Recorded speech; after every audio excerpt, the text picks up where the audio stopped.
Thanks very much. Right. So I'm going to skip this bit. Again, this is not ready, but I want to make note of something else. Muhammad, I've spoken of in the Sirah. Muhammad is the light. He's the Nur Muhammadi, right? The Nur Muhammadi, the light of Muhammad. Now, Islam has, well, the Arabic language has sunlight and moonlight, right? Sunlight is diya, and moonlight is called Nur. Interestingly, the references to Muhammad within the Islamic literature is to the moonlight, the Nur Muhammadi. The Nur Muhammadi. He is the moonlight. Why would he be the moonlight if he's not beholden to the moon god, the servant of the moon god? Understand? You've got Shams, the sunlight, and Kamar Nuran, the moon.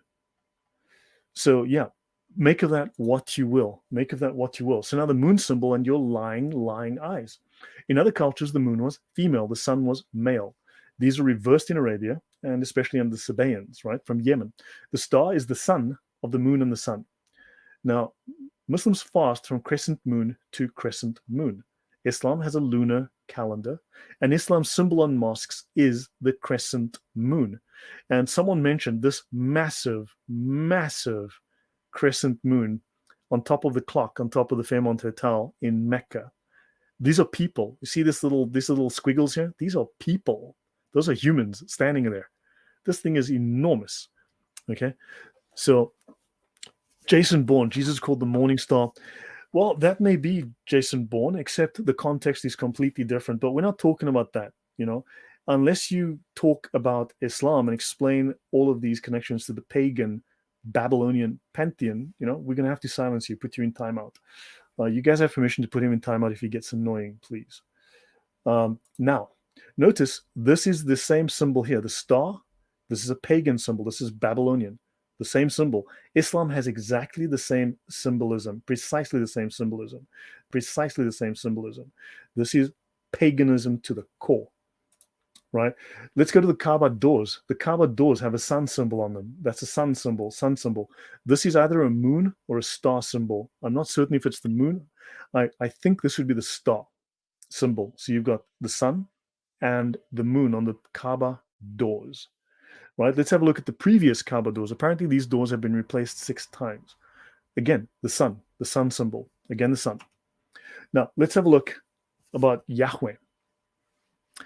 So now, in pre-Islamic era, Arab Christians used the theophoric name Abdallah, servant of Allah, as a baptismal name.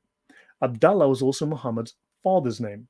Now, some have said that the Arabic Abdallah and Ubaydullah are translations of the Hebrew Obadiah. One of Muhammad's uncles was named Ubaydullah. However, Obadiah means servant of Yahweh. Abdullah means servant of Allah. Allah is the standard Arabic word for God, true enough, and is used by Arab Christians as well as by Muslims. Though Arab Christians spoke the Arabic language and they used the appellation Allah, meaning the God. We know they were Trinitarian. So the Quran states that the Christians and Jews referred to Yahweh by the title Allah, and Christians called Jesus Allah's son. So we know then that this was a Trinitarian God who had a son. They were referring to this neutral term, the God. Allah in Islam, though, within the Islamic religion, is a name. It is not a title, the God. It's a name. Arab Christians also use the theophoric name Abdallah, servant of Allah, as a baptismal name. When Christians used the title Allah, they had the God of the Bible in mind. By contrast, Abdallah was also the name of Muhammad's pagan father. He, however, was named after Allah, the Makkan moon god, just as the Makkans with the names Hilal and Kamar were named in honor of the Makkan moon god, different names of the moon god. That the pre-Islamic Arab Christians called Yahweh by the title Allah, the God, as a general title, and the Arabs called the high moon god Allah, the God, as a name, does not show the slightest commonality between Christianity and Islam and the deity of each. Now, we also can go back in time. Remember, Muhammad had a son called Manaf, servant of Manaf, who was a moon god.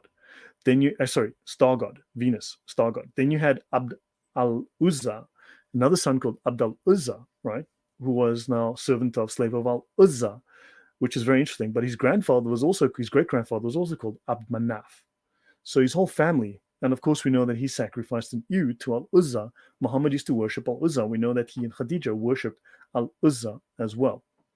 Now, the grammatical gender of the moon shows that Allah was a moon god. The grammatical gender of the word moon was one reason the moon was considered the high god in Arabian patriarchal societies. In Arabic, the usual words involving the moon are masculine. Qamar, moon. Badr, full moon. Battle of Badr, battle of the full moon. And hilal, crescent. The word for sun in Semitic languages is feminine, right? The Encyclopedia Britannica states the word sun is feminine in Arabic. And Yusuf Ali, our fantastic Bible translator, tells us the moon was a male divinity in ancient India. Oh, where'd they get that idea? It was also a male divinity in ancient Semitic religion, and the Arabic word for the moon, qamar, is one of the masculine gender. On the other hand, the Arabic word for the sun, shams, is of feminine gender. The pagan Arabs looked upon the sun as a goddess and the moon as a god. Quran translations do not follow the Arabic conventions concerning the gender of the sun and the moon.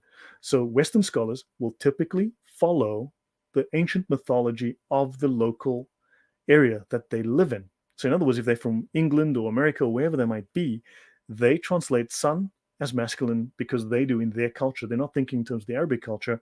English translations use masculine pronouns for the sun and feminine pronouns for the moon when they should invert those, right? Or they use neutral for both, and these are both wrong. Right, let's look at some coins. Right.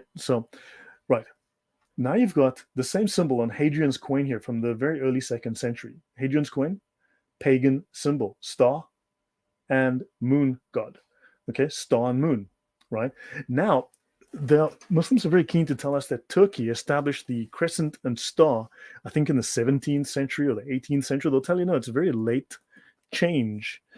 So, who knows, whatever. Give us a link to your sources, Jason Boring. Yeah, as I said, if Jason Boring gets annoying, just give him a timeout, but whatever. So now we're told by Muslims that the Ottomans introduced the symbolism of the crescent moon, the pagan crescent moon god, and the star very late in history, like 17th, 18th century, something like that. Notice here, this is the first quarter of the 8th century. This is the 700s. And here you've got a Turkish coin with the moon god symbol. He's wearing a moon god crown, the bull's head crown, and 2 crescent moons, right? The bull's head crown, 2 crescent moons, and notice the star in the crescent moon right here. Then you've got here a star and crescent coin from Haran, right?